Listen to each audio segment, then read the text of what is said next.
स्वागत है दोस्तों। स्टडी फॉर यूपीएससी में हम लोग टॉपिक वाइज करंट अफेयर पढ़ रहे थे और अभी हम लोग साइंस एंड टेक में मई चल रहे हैं। ठीक है, मई का ये पार्ट 2 है। ठीक है, और ये लास्ट भी है। पार्ट 1 हम लोगों ने पढ़ लिया था। अब देखिए, एक टॉपिक चर्चा में था ये CEIR एंड देयर लिस्ट के बारे में। तो देखते हैं पहले CEIR होता क्या है। तो ये सेंट्रल इक्विपमेंट आइडेंटिटी रजिस्टर्ड, इसका फुल फॉर्म है। यह भारत सरकार के द्वारा विकसित केंद्रीय डाटाबेस सिस्टम है जो मोबाइल उपकरणों के IMEI यानी कि इंटरनेशनल मोबाइल इक्विपमेंट आइडेंटिटी को ट्रैक और मैनेज करता है।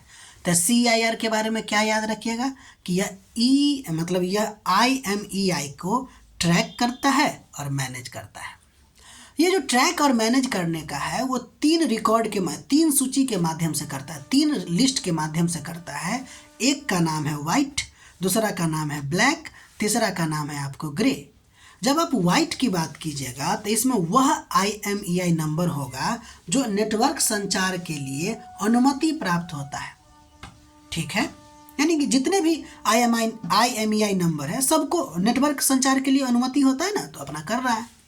ब्लैक लिस्ट वो है जो चोरी, गुम और अवैध उपकरणों के लिए IMEI नंबर है। इसके अलावा ग्रे लिस्ट में वैसा है जो फिलहाल में जांच के अधीन रखा गया है। तो ये बहुत सिंपल है, नाम से भी स्पष्ट हो सकता है, वाइट, ब्लैक, ग्रे। लेकिन ये ध्यान रखिएगा मेन 3 ही है CEIR का सूची।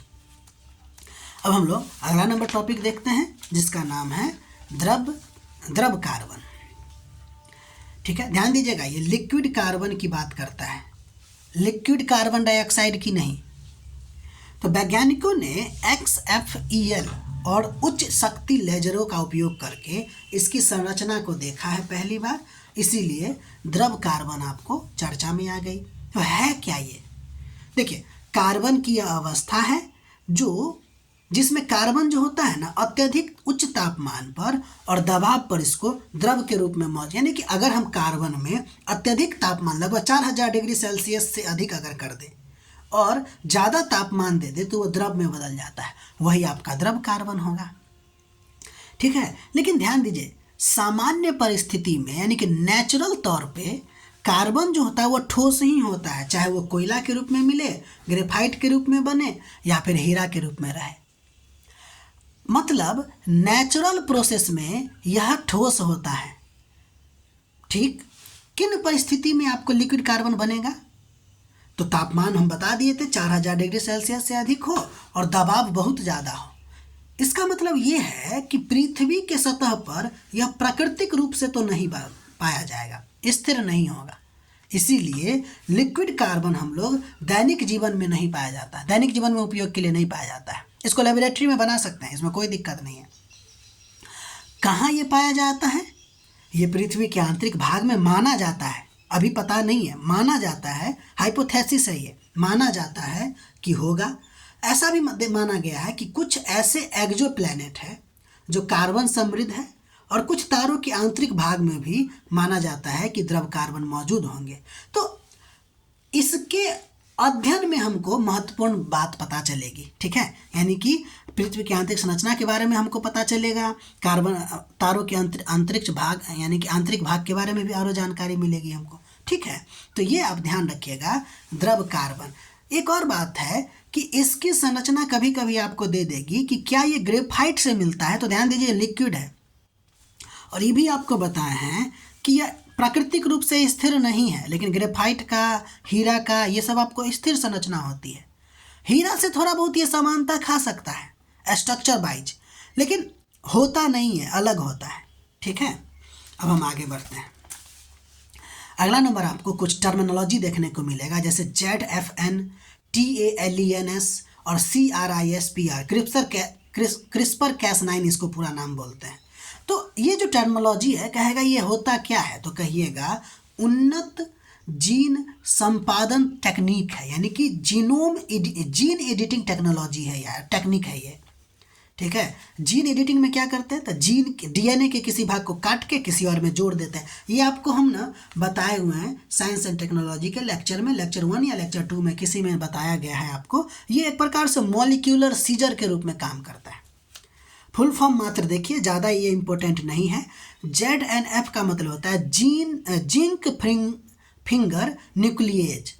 ध्यान दीजिएगा, ये जो पहचानता है ना, ये जो रिकॉग्निशन करता है डीएनए के किसी हिस्से को, वो प्रोटीन बेस्ड करता है। ये बहुत इंपॉर्टेंट है। इसके अलावा टैलेन अगर हम बात करें तो इसका फुल फॉर्म होता है transcription activator like effector nuclease. मतलब ये भी आपको प्रोटीन बेस्ड डीएनए रिकॉग्नाइजर है। इसके अलावा CRISPR-Cas9 की बात करें तो ये आपको RNA बेस्ड होता है।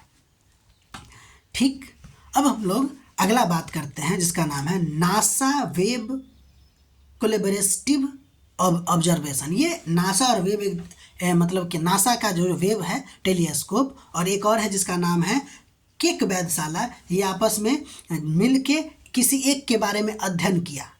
किसके बारे में, तो टाइटन के बारे में। ये जो शनि ग्रह है उसका सबसे बड़ा चंद्रमा आप कह सकते हैं या उपग्रह कह सकते हैं, इसके बारे में अध्ययन किया और पता लगाया कि इसका जो नॉर्थ पोल है मतलब कि नॉर्थ हेमिस्फीयर है, उसमें संवहन संचालित मीथेन का कह सकते हैं आप बादल है, और उसके गतिविधि के बारे में आपको आइडिया लगाया है। ये बात भी आपसे पूछा जा सकता है। ठीक है, अब देखिए इस अवलोकन के द्वारा क्या पता चला है। ये जो अवलोकन किया दोनों मिल के, नासा का जेम्स वेब टेलीस्कोप और किक वेधशाला मिल के क्या अंदाज़ा लगाया कि ये जो टाइटन है ना, उसमें मीथेन का वायुमंडल है, यानी कि मीथेन का बादल है। और ये बादल सिर्फ खड़ा नहीं है, ये समय के साथ ऊंचाई में उठता भी है, वही कन्वेक्स यानी कि ऊपर नीचे होता रहता है। इसी को बोला संवहन आधारित।